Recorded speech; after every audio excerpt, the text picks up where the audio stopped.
Hello, everybody, and welcome back to another weekly edition of Timeout Talks, which is brought to you by Chase and Throws Custom T-shirts and accessories, sponsored by the Ice Shaker, and we are also sponsored by Make It Mac.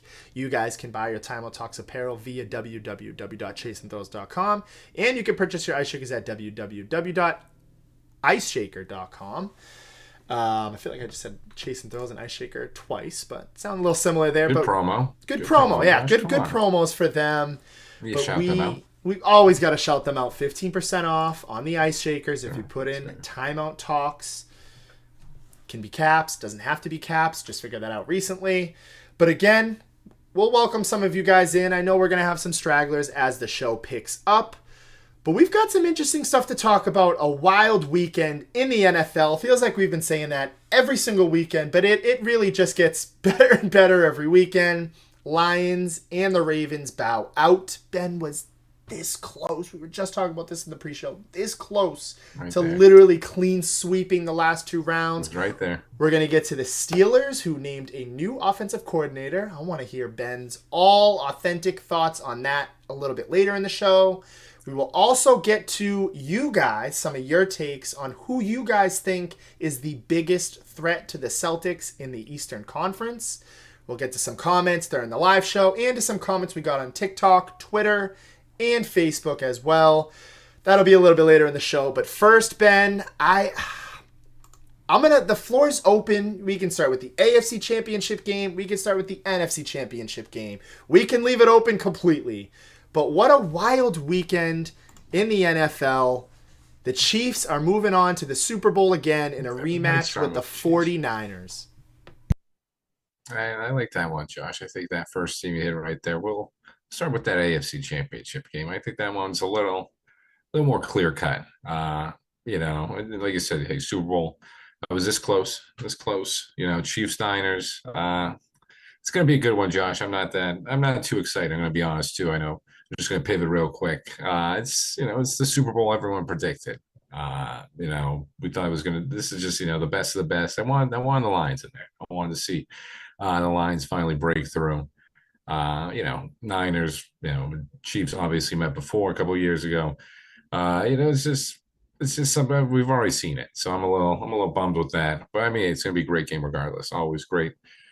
Two best teams, but I'm a little bummed. The Lions didn't get it, but AFC Championship, this Lamar choked, Josh. Lamar choked. He had it. I don't know what's up with this offensive coordinator too. Greg Roman. They can't blame Greg Roman anymore. Excuse me. Tom, I don't even know. I believe it's Monken or something. They only ran the ball 3 times with Gus Edwards. He had a nice 15-yard run to start off with in the first quarter, and then they only gave him twice after that. That's just inexcusable. I don't know what they're doing, Josh. Either they're trolling. Zay Flowers, great catch. You can't get over him. I mean, you got to be smarter than that. And we'll obviously get to that the easy call out for Zay Flowers, the fumble, but that's just a great play from Snead on the Chiefs, making that a great defensive play. But Josh, I think ultimately, not even just coming from a Steelers fan perspective, the Ravens choked that one away. I know, Mahomes and Kelsey put on their show and everything, but the Ravens had their chances and they just choked it away. It is just another year for Lamar Jackson. 2-4 record. I had to do it. Being a Dak guy, I had to do it. Talking to James today, who was already in the comments, he wants to hear. He wants to hear about that new hire. We're gonna get there. And hey, Tony's saying it too. Welcome in, Tony. Baltimore Cowboys and the Dallas Ravens. I mean, it's true. The Ravens had their same thing. I mean, at least they won a playoff game, so I can't say it's the complete same thing. At least they've made a championship game, and at least they've won a championship within the last 10, 20 years. So we can say that. But aside from that, all jokes aside, this was it, Ben. Like, it felt like they had the road paved for them. Kind of a battered Chiefs team throughout the year. The Buffalo Bills were hurt. The Chiefs knocked them out. You see the big bad Browns, they lose their quarterback. We're looking at the Chargers are all banged up. Like, all these teams that we thought were going to kind of maybe take that next step this year didn't. They even beat the Texans. They put that down. The Magic in Houston. I mean, they've got the MVP on their team. The road goes through Baltimore. James's great point that he always talks about, and he brought up multiple times this week. They held the Chiefs to 17 points. I mean, if we said they were going to hold the Chiefs to 17 points, would you say the Chiefs were going to win? Probably not. And again, it comes to Greg Roman, whether it's John Harbaugh, I don't care if it's Lamar Jackson, Zay Flowers. It seems like it's a typical thing for them. They can't get it done. The Zay Flowers fumble for me, Ben, completely changes the game. I mean, you're driving, it's blow for blow at that point.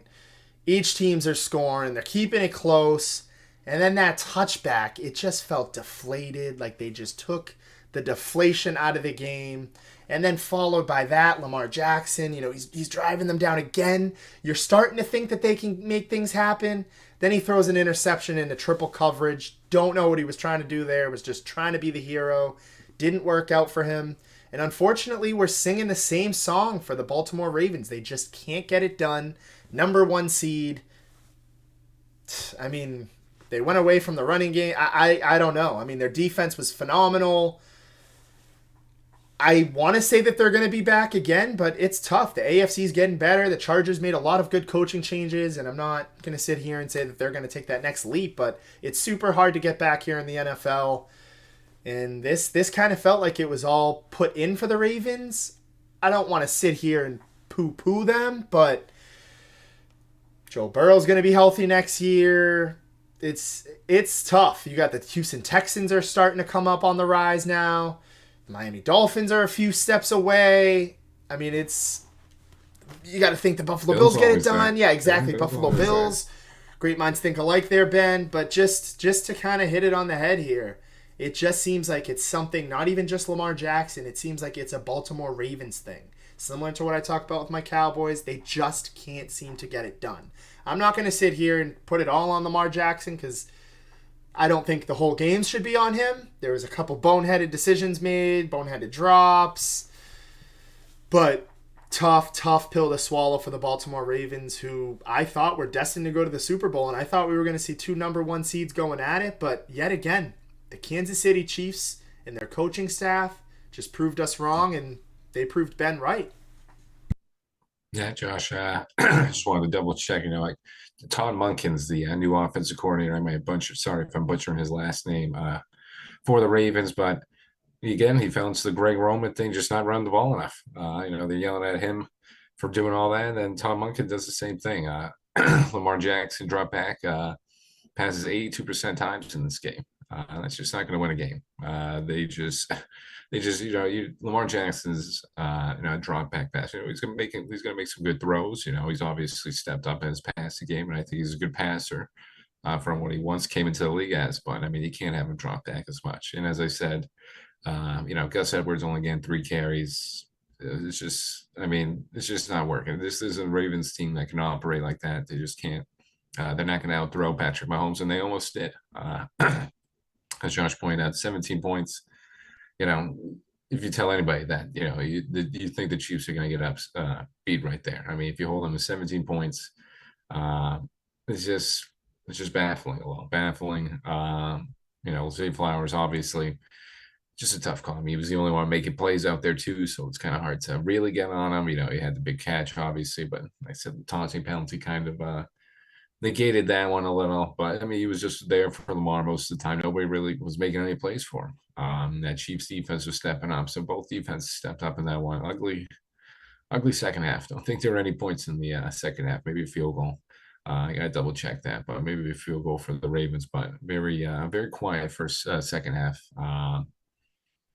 Both. Hey, you got to give credit to both defenses. They played great. As Marianne pointed out, Baltimore chokes. Yeah, they usually do. So it's good to see from my perspective. But yeah, I mean, it's just run out of excuses. I don't know. Lamar he just looked tight from that game. Just really Yeah, you thought he would come out there, as you pointed out, Josh. The road was paved for him. I mean, you got home field advantage. You just beat the Texans. You sort of surpassed all these other teams. You passed every test. You beat the Niners in the regular season handily. You beat every team handily. Beat the Lions handily. Uh, and you just kind of they just looked tense. They just didn't look like they were ready to go. Obviously, the Mahomes. There was a little Mahomes, Justin Tucker altercation. There's just little things from the Ravens. They were just trolling. Tucker said he wasn't trolling. I believe him on that one. But it's just like these little things just throughout the whole game, Josh. These little penalties. Obviously, the hit to the head from Mahomes on that drive. Yeah, it's just you're just shooting yourselves in the foot, and you're not there at that level. You're trying to beat Mahomes. And the Chiefs, you haven't already beat them, so you got to play mistake-free football, and they didn't. They just kudos to that team. That defense, I should say. Excuse me. Kudos to just that Baltimore defense. The Steelers fan got to respect it. Those defenses have always been great, and they held their own. They did their job that whole game. Just that offense, Josh, just couldn't come up with it. And not for the Chiefs. I mean, hey, it's I hate to just bring it to this point too, Josh, but I know they're bringing up already the is he better than Brady debate and everything. I don't like Brady. Me No and Josh, go. yeah, me and Josh are not Brady fans by any means. But no, he's not close. He's about halfway. I mean, listen, he's getting there. Listen. I love the playoff record. Obviously, seven, I believe 9-0 now on wild card divisional games. Just crazy numbers. He's going to be up there with Brady, but he's not Brady now. Colin Coward's coming out here saying he's the greatest thing he's ever seen. Now, listen, dude, I hate Brady. I'm not gonna lie. I'm not gonna lie. He's tormented me all my life, but I'm not. I'm not giving it to him yet, Josh. He's on the path. Like I said, halfway. Crazy stats, but he's not there. He's not there at all, and that's just. I think that's all just clickbait. That's to me, I'm seeing it's that a lot. like you said. I mean, he's not even half. Wins the Super Bowl here. Great. I mean, at the age of 26, 27 years old, you're one of the best. And I mentioned this earlier. You're in contention with guys like Peyton Manning, the Drew Breeses. That's fine. Like you will probably be better than them. If not, I would say you're better than those guys right now, arguably. In my just my thought. That's fine. But to bring up Tom Brady, to bring up Montana, like he's not there yet. I want to see a little bit more longevity from him. I know that's a point mentioned by James, so I don't want him to be mad that I stole it. But again, what they're doing is what we've seen teams do. We've seen the Patriots do, in other sports. It's happened before. But it's impressive because nobody can beat them. I mean, in 5 or 6 years, this is the Chiefs literally have missed one Super Bowl. That's insane. It was the Bengals who went 2 or 3 years ago. So they're for sure a dynasty. I would say that. I'm going to throw that out there. I know James doesn't agree with that. And there's some Patriots fans who don't, and even not Patriots fans. Some people don't agree with that, Ben. But I think we need to calm down on the Tom Brady talk. The Nick Wrights of the world for the tension bait, the Twitter bait, the clickbaits. That's what they want to say. But it all comes down to Marianne's point here, your point, my point, the whole world's point. Baltimore chokes. And again, this is a very poised Chiefs team from Andy Reid to Patrick Mahomes to Justin Watson. They do their job. They move forward. We talk about Patrick Mahomes, Ben. I mean, just unbelievable. 0 turnovers, 0 interceptions in the playoffs this postseason, 718 passing yards. Let's go through game by game. The Dolphins game, not the best of stats. He had a QBR rating of 89.2, 262 yards, 1 touchdown. They win. 0 turnovers at home. They beat the high-flying offense of the Miami Dolphins. Now, on the road, they challenged the Buffalo Bills, 2 touchdowns, 215 yards, quarterback rating of 142.2. 0 turnovers again, not even sacked.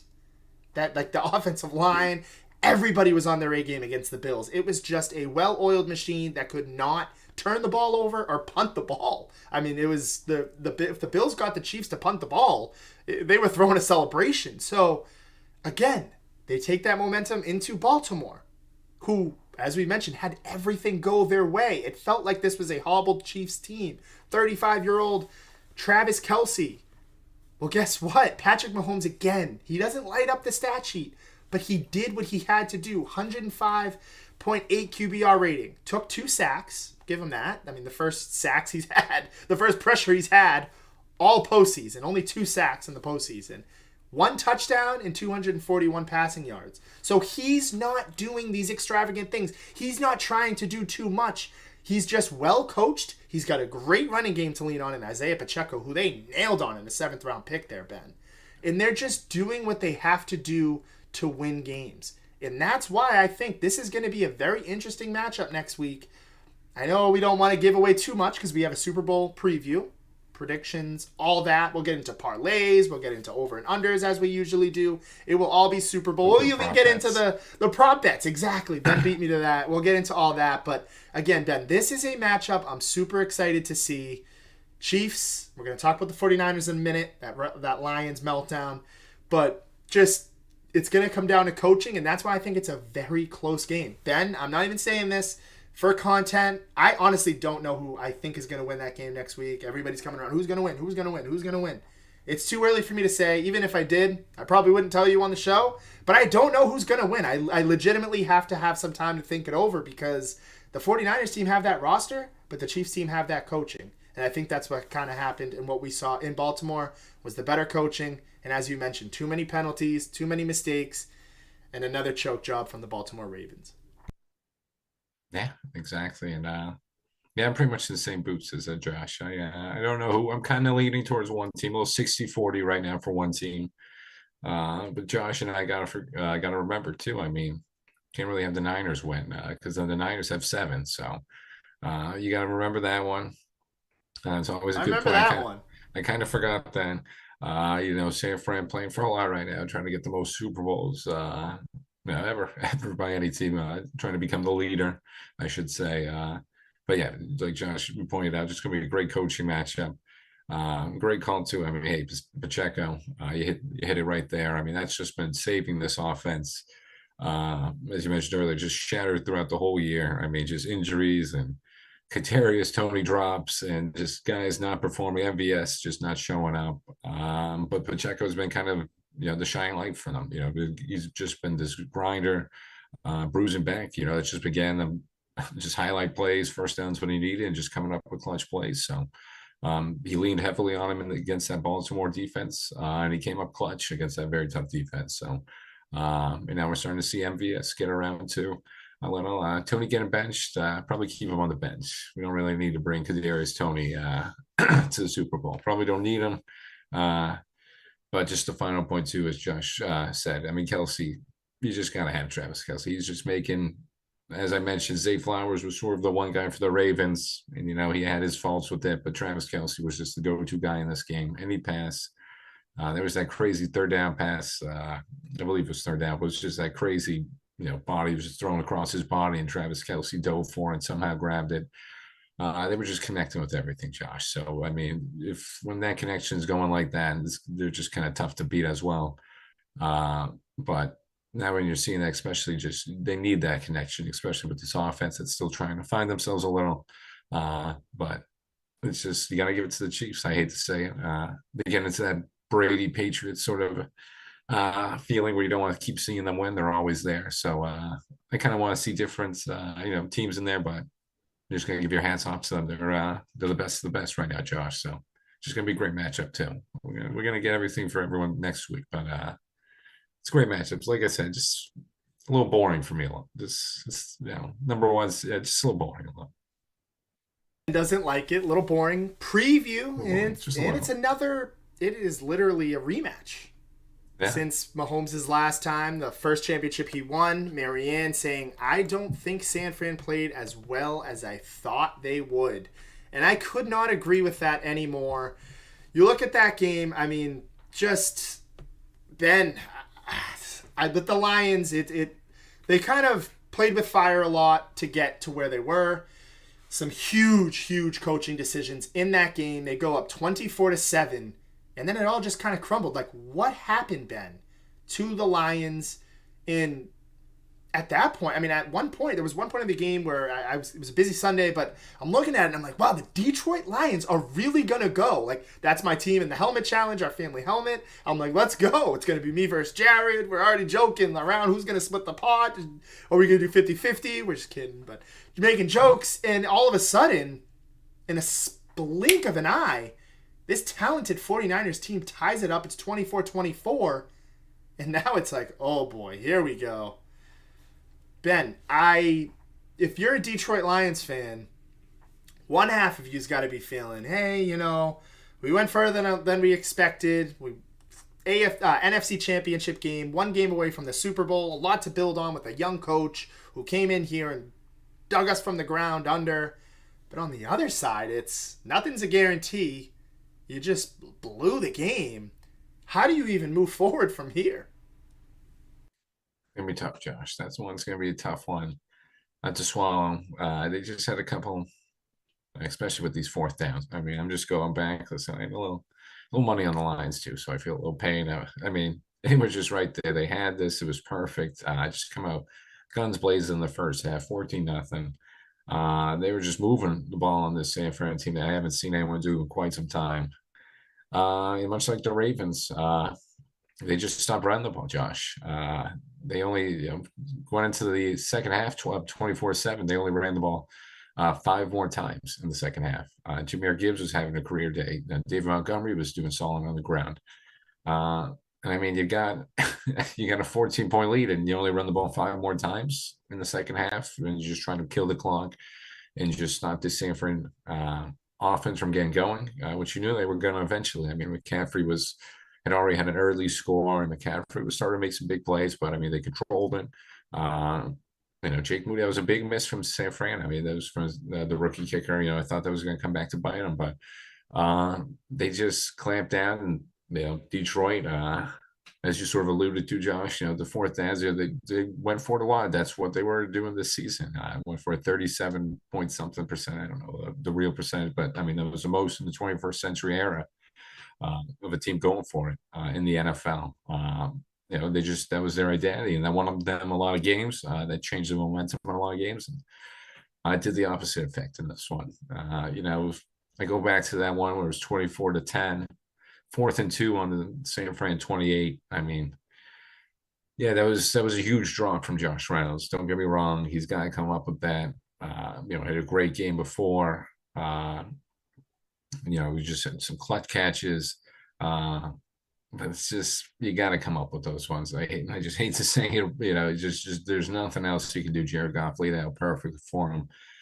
They just didn't convert. But that one, I don't know, 24-10. I'd probably make it a 3-possession game, Josh. I'd probably kick the field goal and just make it a 3-possession game. You don't want to just give them any chance. And you saw what happened. They didn't convert it. 49ers drove down the field, scored. McCaffrey another touchdown, 1-possession game. Momentum's totally flipped. And then you're down 30 points, NFC Championship game, under 5 minutes, I might have been around the 5-minute marker. And you're not kicking the field goal. Again, that one was a little, great pressure from San Fran, but you got to kick the field goals, Josh. I know this was their identity, going for it on 4th down, yada, yada, yada, great, blah, blah, blah. You got to be a little smarter than that. You got to just be able to reel yourself in as Dan Campbell. Still love it. Great coach. Wouldn't change, I change those 2 things. I want to change anything else in the season. But here we go. Rob's here too. I want to get Rob in here too. We got to get Robbie in here. Get his bets. We want to get Robbie bets in here too. So throw some parlays in there, Rob. But for the Lions, I think Dan Campbell made a couple key crucial mistakes right there. And I think the cherry on top, Josh, was that run the ball. You got 1minute and 7 seconds left, and they ran the ball on the 2-yard line. You got 3 timeouts left. You got to preserve all those timeouts just in case you don't get the onside kick. Then you can at least stop them, have a chance. It was only a field goal. So, I mean, if you got a big chunk play, nice little Hail Mary, making a field goal manageable, it's a lot easier than trying to get a Hail Mary touchdown. So I think that was kind of the biggest mistake from him, just run the ball. 1 minute, 7 seconds left. It's just, you can't do that. I think Greeny made a point about it. If that was Mike McCarthy, they'd be killing him. He'd probably be fired right now for that move. So Dan Campbell's, you know, got to watch out for some of these mistakes. And here we go, Rob with the conspiracy theories already. But Chiefs, Lions, excuse me, Josh. Just hate to see it, but they just choked it away again. Choked away like the Ravens. Yeah, I agree, Ben. It's this 49ers team is, I mean, it's really weird because it seems like the first half they come out rusty, and this is what I talked to you about last week. We talked about this on the show. You know, that bye week rust, and having that rust can really affect you once you get further and further into the playoffs, especially with these teams like the Lions who, you know, they've been playing every week. They're grinding out wins. They're not rusty. They're getting their momentum going. And then all of a sudden, it's like the 49ers just they flipped the switch and the talent just shows, Ben. If you really think about it, like it's crazy to think about. They are stacked everywhere.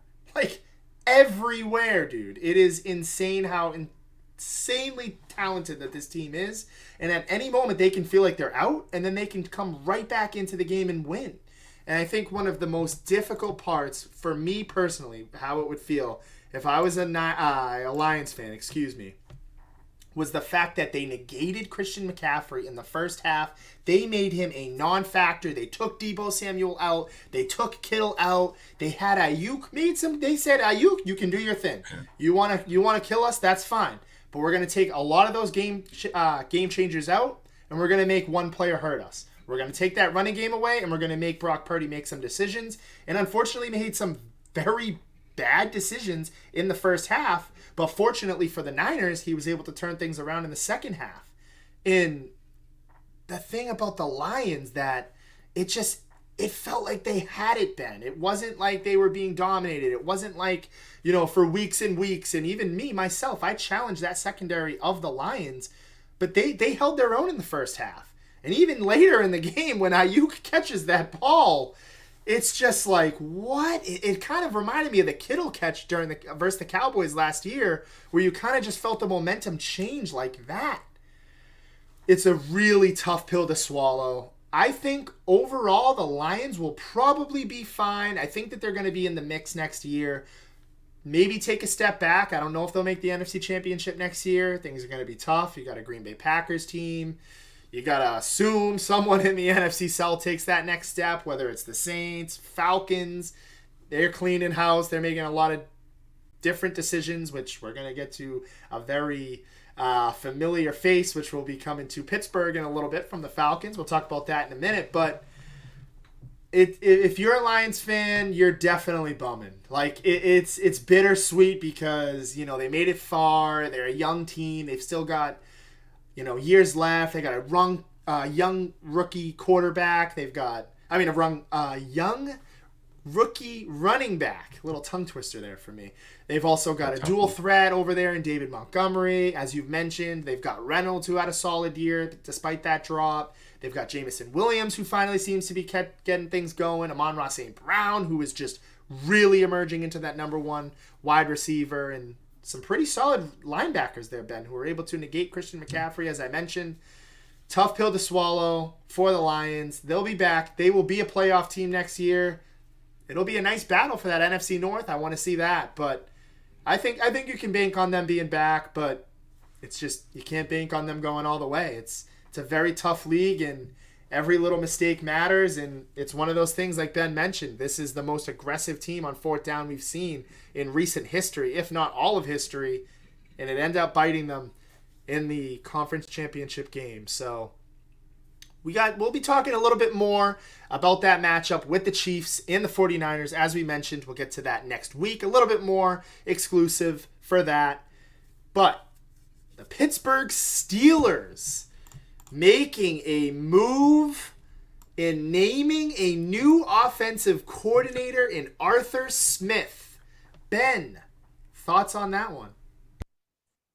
It was pretty mad earlier. Wasn't too happy about it. But then I've cooled down. I've listened to some takes. I looked around. And there was, I did forget the reason he did get that head coaching job. He was the offensive coordinator for those Tennessee Titan teams, Tannehill, AJ Brown, Derrick Henry, that did go to the AFC Championship game, had 14 points on the Chiefs. They actually were in his, and I think that final year they were second and third in rushing, rushing and rushing touchdowns. I believe rushing was second and third in rushing touchdowns. And that's what we want to do over here, Josh, in Pittsburgh. We want to utilize that run game a little. Sort of just open up the pass game. That's what we always want to do. That's what they've been clamoring for. You know, it was those guys on McAfee. I don't know. It was one of the guys on McAfee's. I forget the guy who was. He was a Steelers fan or whatever the guy on that McAfee show was a Steelers fan name. But he laid it all out there, laid out those stats from the Titans, and I kind of here we go. Now he's calling me out. Listen, I had time to listen to the stats, Lewis. I had time to listen to the stats. I had time to ease back, from my initial frustration. Hey, I'm all right. I'm all right. Yeah, free my boy Bijan. That's another stat too. Listen, they said he didn't get enough touches. Bijan actually had the second most touches in the league behind Christian McCaffrey. He had 4 less than him. So, it might have just been an Atlanta thing too. Atlanta kind of just stinks. Desmond Ritter is probably not the answer over there. But I'm a little less mad at this one, Josh. I'm a little less frustrated with this move. Like I said earlier, I wanted someone young, someone exciting, not like obvious, doesn't have to be a Mike McDaniel or, Kyle Shanahan, but some of these guys are creative that just doesn't run HB dive right up the middle every first down. It was just, we needed something else. We needed to get into the modern age of football, sort of get a little more pass happy. But, looking back at this, I mean, if Arthur Smith can implement anything he did in Tennessee, those are some good Tennessee teams. I mean, he made Tannehill look like a good quarterback. With the quarterbacks we have right now, we're going to need a little bit of that magic. So he did all that. Granted, Derrick Henry's a little different from Najee Harris, so we got to factor that in. But we got Jaylen Warren too, so we got the pieces over there on the offensive side. A little better O line than Atlanta. Well, let's just keep building the draft. I know Lewis doesn't think you can do anything with these middle of the pack drafts in the first round picks, I should say. But I think we can. 20th pick. I think we'll get a nice. Little lineman right here. But yeah, listen, Lewis always just hating on Lewis. Always hating on this on the Steelers. What are we gonna do? What are we gonna do? I'm not firing Tomlin either. I'm not firing Tomlin. Give him 3 more years. That's what I'm doing. And it's funny, we had James come in way earlier in the chat. I was waiting for it. He's, hello, time to move on from Tomlin, trust issues. Ben saying he's not moving on from Tomlin. I don't think I would either. Think I'd ride it out. It's getting close, though. I think it's getting really close for a reset button in Pittsburgh. Ben, I'm going to be completely honest with you. I don't like this one bit. I think that the Atlanta Falcons, all jokes aside, were probably one of the most frustrating offenses to watch last year in all of football. Arthur Smith, as you mentioned, he had a very, very good run with the Tennessee Titans those 2 years. We were buying into Ryan Tannehill when he was getting paid. They had that great run. Shout out Mike Vrabel as well. A lot of the Patriots fans wanted him there. Kind of felt like the highlight moments. They go in, they eliminate the Patriots. Aside from that, they make a deep run. They're super close. AFC Championship game behind a phenomenal offense. But they had one of the best running backs we have ever seen play this game.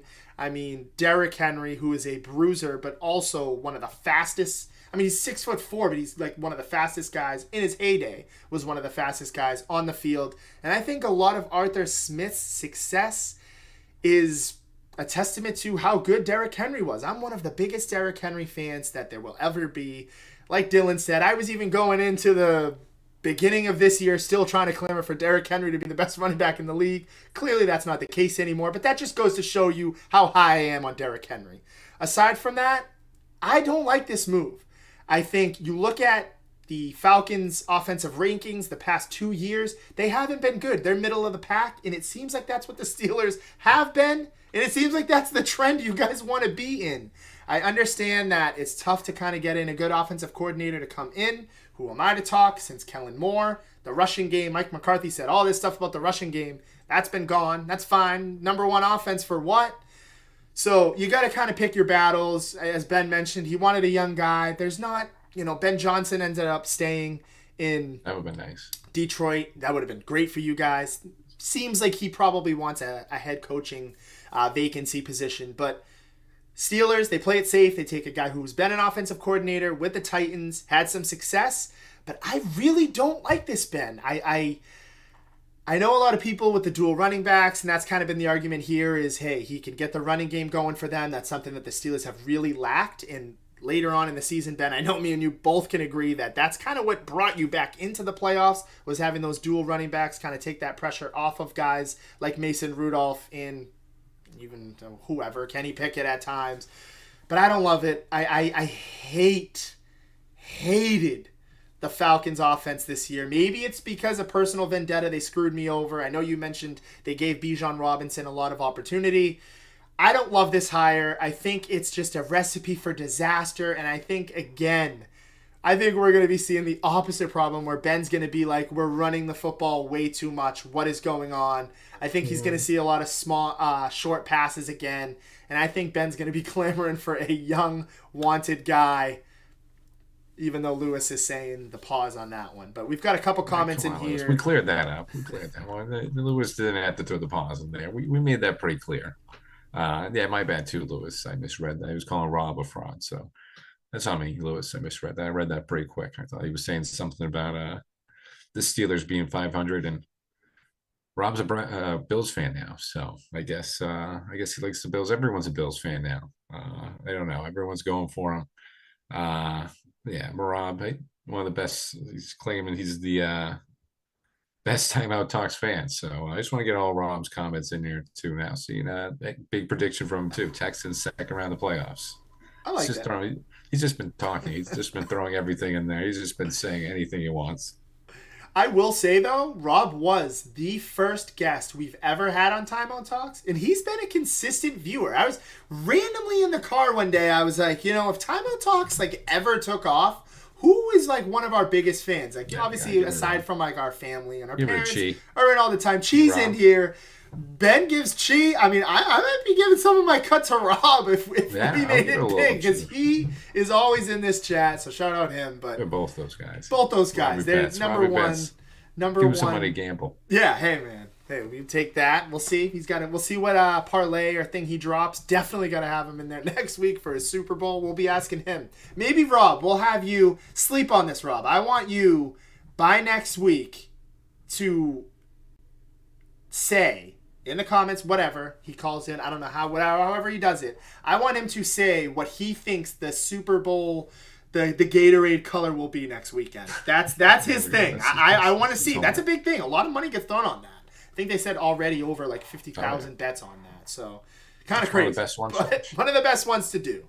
But aside from that, we've got Lewis coming in here. Rob is a fan of a bunch of things, so not shocked. If another Fire podcast comes out, don't be surprised if he jumps ship. Thank you, Lewis. We appreciate the compliments there. And yeah, Lewis, I know the Josh McCarthy. I'm treading lightly. There's not much I can say, but I just, as a fellow friend of Ben and somebody who follows the Pittsburgh Steelers, I'm not a fan, but I follow them. I'm not overly excited about this hire, Ben. I'll leave it at that. I won't roast the turkey. I won't bash it on the wall. But I'm not overly excited about this hire for you guys. No, overall, I agree with that point. I'm right there too, Josh. But like I said, I heard some stats. Listen, that's a good point too from you on that one. I kind of was taking that into factor after all of it too. I mean, Derrick Henry at the time was one of the best running backs we've ever seen. So he kind of made that offense tick a little differently. So that might give Arthur Smith a little boost in some of those rushing stats. I mean, King Henry was just going off at that time. I mean, like I said, brought him to the AFC Championship. They were up 14 at the Chiefs at one point. Defense imploded a little. That's not anything against Derrick Henry. in that offense, even though Tannehill kind of blew it a little too. But I digress on that one. But yeah, I think it kind of just sort of talked me off the ledge, Josh. I think I'm back a little. Just I want to see how it works. But Can you back if onto it? yeah, if I see any more of these just rushing out first down, just right up the middle, I gotta see something else. I can't see these HB dives. One, especially on second down, two straight HB dives. We gotta switch it up. So hopefully you can bring a little more energy to this offense, bring some creativity. Uh, sorry, I just had this one. I don't know why Rob thinks I haven't seen. We're just in the playoffs, Rob. So that Baker one was when Baker sent us into the vortex. That was a while ago. We were just in the playoffs this time.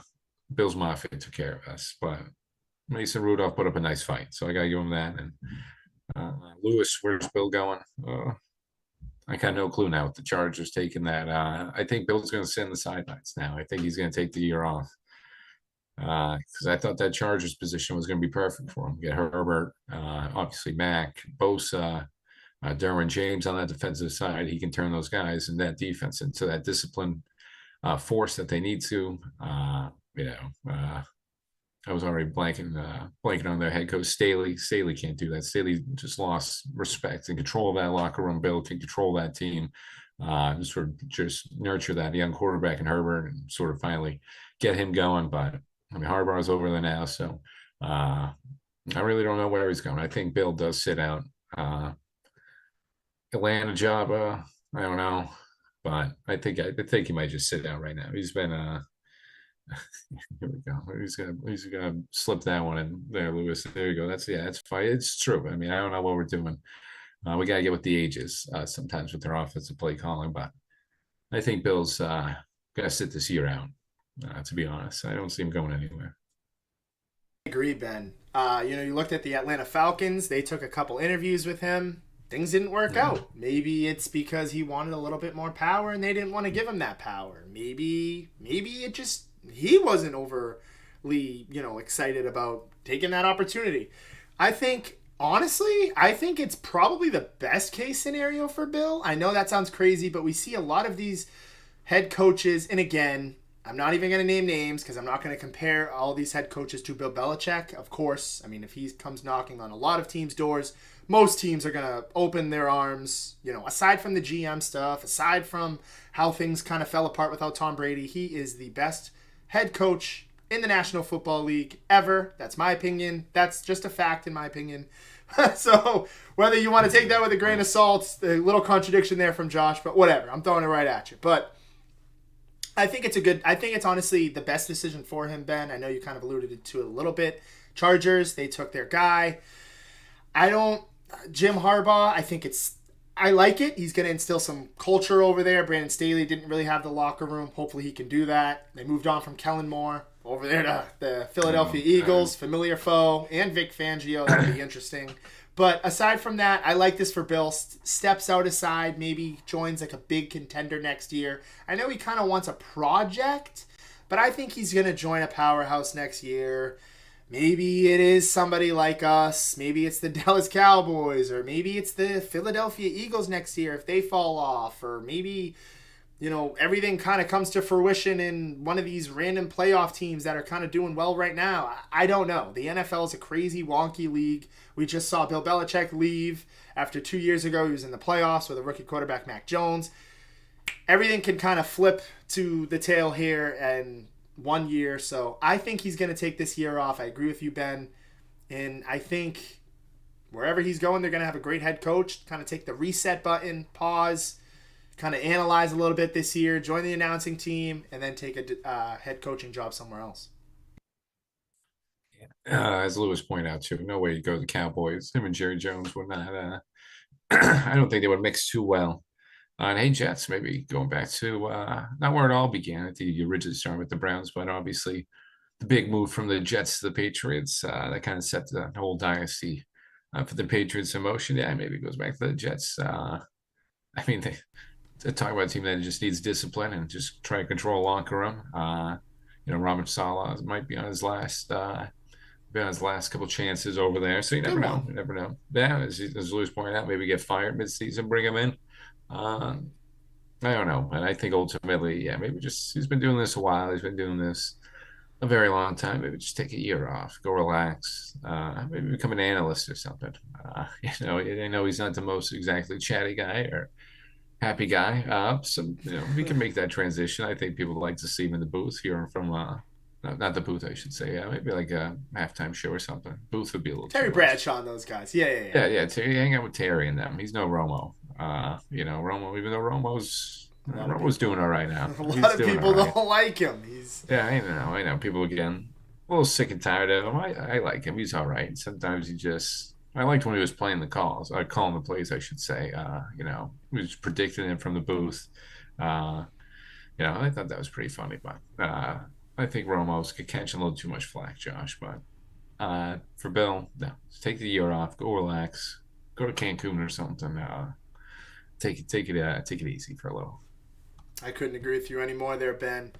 We're gonna switch things here. We're gonna finally wrap up the show talking a little bit of Celtics. So we reached out to all you guys.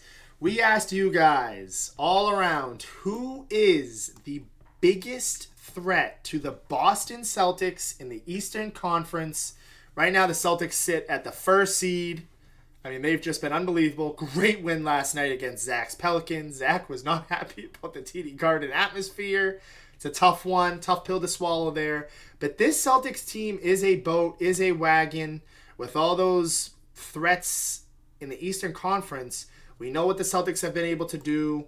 Last year kind of came up short. Miami Heat stepped in their way. Right now, Celtics are the top dog, but who do you guys think? I'm going to wait to get to Ben here. Who do you guys think is the biggest threat in the East? Lewis, to the Celtics in the East. Lewis, whoever's watching, you may comment as well, whatever platform. We want to hear from you guys. But first, we're going to get to who I said was one of the biggest Timeout Talks fans, the first ever guest we ever had. Rob commenting through Facebook, and he has the top fan badge. He said, in this order, the biggest threats to the Celtics are the Heat, Pacers, Bucks, and 76ers. I want to repeat in that order. So the Miami Heat are the biggest threat to the Boston Celtics in that order. Ben. No, no. The Heat are just, I don't know what's going on with the Heat. The Heat are just struggling right now. I know everyone's got the easy answer to that. They turn it off in the postseason. I don't know. Terry Rozier, let's see if he clicks in with this team a little better. Obviously, he's all fresh off the trade, so we're going to give him a little more time, but we just took care of the Heat pretty easily a couple games ago, I should say. It's just I just really don't see it from the Heat. I know it's just everyone's always just going to give me that cop out answer. Got to wait for the postseason. Got to wait for the postseason. Jimmy turns it on. So it's just kind of hard to judge the Heat right now. But right now, just looking at how they're playing currently, I'm not scared of the Heat. As Josh mentioned, we're a boat wagon, we're everything right now. So we can take down this Heat team. We're just a lot deeper than this Heat team. Got the better guard play. When Kristaps is there, got better bigs, just got better everything, better shooters. So let's put that one. I'm gonna put that one aside. I don't know why Rob put the Pacers number 2 either. To be honest, I was just gonna flip all of them. I know last week I said I was on the 76ers. I think they're the best team. I thought they were the biggest threat. I'm gonna have to change jump ship, Josh. I'm jumping ship. I'm agreeing with you. I believe you're gonna say. I believe you're gonna go Bucks. I'm agreeing with Lewis on this. We're going Bucks. After the 76ers, I know Embiid was nursing that knee sore knee, but you can't lose to Trailblazers like that. That was just rough to see the Sixers lose to Trailblazers like that. It just showed you what that team is without Embiid. So I was expecting a little better fight from the 76ers without him. I gotta see something from them if I'm gonna think they're gonna be able to top us. But without Embiid, they're just looking very beatable. So I think just Embiid's gonna break down eventually in the playoffs. Uh, I hate to just do that because I was pretty high on this whole team. I thought Embiid was the biggest threat to us and everything, but just seeing how they play without him, I'm all good with 76. I think it's just the Bucks. The Bucks are just too good, just too talented. I mean, Dame, Milton, and Giannis. I mean, we just gotta. That's just a hell of a big three. So I mean, I think that just separates them. So I'm gonna put the Bucks there. I'll go 76ers two. Uh, number three, that's tough. I'll go Heat. I'll go Heat three. Uh, Pacers four. I'll go Heat three, Pacers four. Like I said, just swapping. Uh, but yeah, it's definitely Bucks 76ers right up there. Yeah, I mean, I agree. I agree with both of you guys. It's simple for me. The 76ers can't, they get in their own way every year. We've seen, as Lewis has mentioned, we've seen Embiid and Simmons, these guys, we hear about the 76ers taking that jump. They never do it. We are the big brother to the 76ers. Last year they had their chance. They didn't get it done. The Pacers, it's cute. They're a fun team. Tyrese Halliburton, they got Pascal Siakam, who we talked about a couple weeks ago. Nice, interesting trade. We're actually playing them right now. We're up 24-19. Nice, challenging team. They'll give us a hard time. But again, I still don't see the Indiana Pacers. I don't think that they have enough star power. I think that they're a very well-coached team. They're a gritty team. They're a young team. They've got some good players I like on that team. Shout out my guy, Benedict Mathurin. Got him on my fantasy team. Hashtag giddy Let's up. go. But aside from that, they're not ready either. There was one comment. There was a big comment here. We're getting our TikTok vibe in here for some of the views. But one of our TikTok commenters, Caleb here, I don't know who that last name is, but Caleb said the Knicks. Another team that he seems to be a Knicks fan here. I'm not sold on. Julius Randle just had the shoulder thing happen. He was kind of their biggest and baddest player. Again, I like Brunson. I like what he's been able to do there. I still think that the Dallas Mavericks didn't realize what they were losing in Jalen Brunson. And if you've really watched the Dallas Mavericks, they've taken steps back since they lost him. They went all the way to the Western Conference Finals with Luka Doncic. They were a couple games away, just couldn't get it done. However, I don't think that the Knicks are the team either. Miami Heat, they beat us last year. It kind of goes back and forth in the playoffs. You know, they've really given us a hard time, especially last year. But guess what? We went out, we got Kristaps Porzingis. We got better at the guard play as well. Derek White has been really unbelievable. Everybody talks about Drew Holiday. Drew Holiday's been great too. He's been a great fit. But Derek White has really ascended with the Boston Celtics. He went from a very good player on the Spurs to elite with the Boston Celtics. I mean, all-around player, whether it's rebounds, points, assists, steals. I don't care if it's dribbling the ball on the bench. A Jerry stat. He's been very good. The Knicks are trash. I agree with that, Lewis. But I agree with both of you, too, here. And I don't mean to kind of beat a dead horse. We're all going to have the same takes, and we're all going to be singing Kumbaya by the fire. But it's true. The Milwaukee Bucks are the scariest team in the Eastern Conference, and that's because they have arguably who I think is the best player in the National Basketball Association, and that is Giannis Antetokounmpo. You pair him up with Chris Middleton, and you bring over Damian Lillard, who is finally on a team, a championship team, with the best talent he's ever had. I know people talk about their bench, and they talk about their defense, and they can go at Damian Lillard. He's a cone defensively. But guess what? They've got Giannis, and they will figure it out. And they just got it better. They got a head coaching upgrade. I know Doc Rivers has kind of had some playoff series that he's squandered and stuff. But again, this is probably one of the most talented rosters he's had as well. I know he won a championship here in Boston, so I don't want people calling for my head. One of the best Celtics teams assembled ever, James always says. But again, I like the Bucks. I still think the Celtics are my favorite. I think that they are going to go all the way, Ben. I think that they're going to win it all this year. I want to see it done. I need to be proved right here. Kind of, they're bringing me back. Anything, if they make it to the finals and don't win, I think it's a failure for me, Ben. It's just at some point you've got to cross that. You got to cross that road, and I think it starts this year. I think the Milwaukee Bucks, as I've been saying from the beginning, kind of not really a hot take, kind of an easy take. I think they will be seeing us in the Eastern Conference Finals. And I think they're the one team that kind of stands in our way. And I kind of thought of this one too. A nice in sync too with that Jalen Brunson one, Josh. That was going to be my point too. Dallas really just, needing this guy. Luka can't Scores 73 points every game. Just put up 45 last night too. He's just been going crazy. You needed that other guy. I think Jalen Brunson was perfect. He was a facilitator. You get those clutch buckets, and he relieve Luka and let Luka rest. And he didn't have to be out there the whole time. Kyrie, I don't know where Kyrie is. Sometimes he just doesn't play, Josh. I don't Just know. doesn't fit like Brunson either. I didn't mean to cut you Yeah, off, but I no, just no, don't. no. It doesn't fit as well. To your point. It really isn't. Just Brunson was just the perfect fit over there. He just really just molded well with that Dallas team, and they all just seem to vibe well together. And as you pointed out, I mean, uh, yeah, I mean, Lewis pointed out, well, Brunson's just a cool guy, and Kyrie's really not. So, could oh, no, never mind. He said different. Oh, come on. What do you mean, Lewis? It's totally different. I mean, look at this team now. I mean, this defense, they can't even play any defense. That's another big part for Brunson. Brunson was huge on the defensive side. This Mavericks team lets up like 140 every game. Uh, yeah, so listen, hey, ever since he stomped on that lucky eye, hasn't been too good for Kyrie Irving. So I just want to say that it hasn't been too good for him. But yeah, obviously Kyrie's a lot more talented than Brunson, but just that fit over there, I think they're just missing that fit.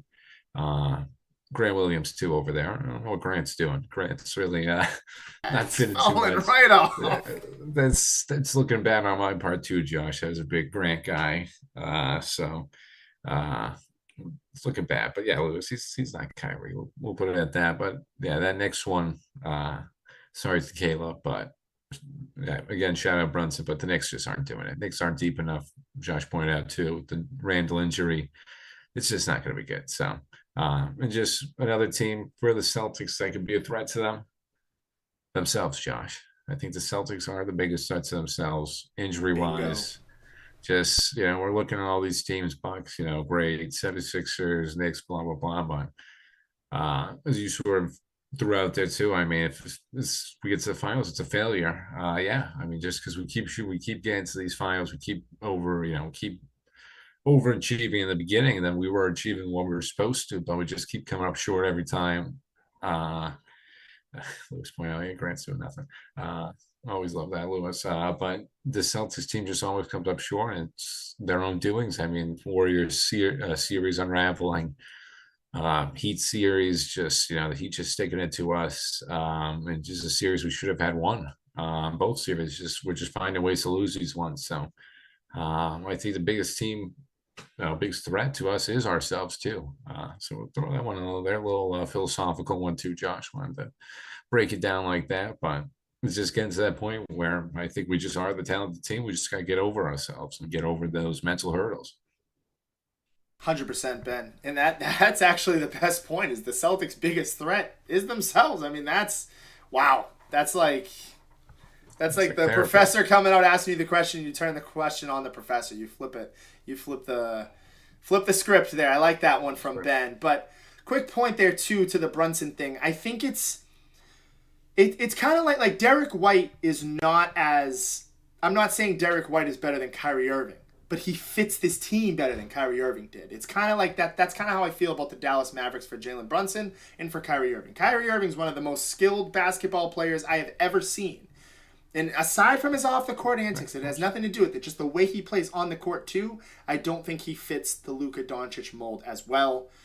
I know it's too ball dominant. It didn't feel. It felt like Jalen Brunson and Luka they were able to kind of work out better. Even Porzingis, he didn't really fit out in Dallas. He fits better here. It's just certain schemes, certain systems, guys fit better in. That's kind of how I think the cookie crumbles there for that one. That's going to wrap it up for us, though. Next week, huge Super Bowl prediction show. We're going to give you some parlays. Hopefully Rob's doing his homework. He's going to sleep on it for a week on his Gatorade, what color the Gatorade will be that's dumped on. We will give you our predictions next week, all into the preview. We'll go over, unders. We'll get into a bunch of stuff next week. We'll talk all football. It's gonna be dying down. It'll be a lot more Celtics and Bruins, and even baseball's getting there Baseball's coming around. slowly coming there. But yeah, we'll be talking more Celtics and Bruins in a couple weeks, talking more NFL offseason stuff. But again, want to thank everybody for tuning in. And as always, I'm going to turn it over to Ben. And Yeah, go Celtics. Go Celtics, nice and simple, Josh. I love it. That's how we gotta do it. Go Celtics. Yeah, just echoing that. Shout out to everyone commenting, Marianne, Robbie Betts, Lewis, as always. My guy Lewis in there, always chirping me about the Steelers. But like I said, Tomlin, 2 to 3 more years. Uh, Josh said that too. We just get all the Super Bowl stuff next week. Get those bets going. Everyone, I want everyone to in it too. Not Robbie, not just Robbie bets. Everyone get some of these cool prop bets for us. Cool little unders, cool little overs, whatever you want, whatever comes to mind. Super Bowl is where it's where you can gamble and it's acceptable. So shout out to everyone for that. I'm gonna end it with this, Josh. Rob, get us that Gatorade color.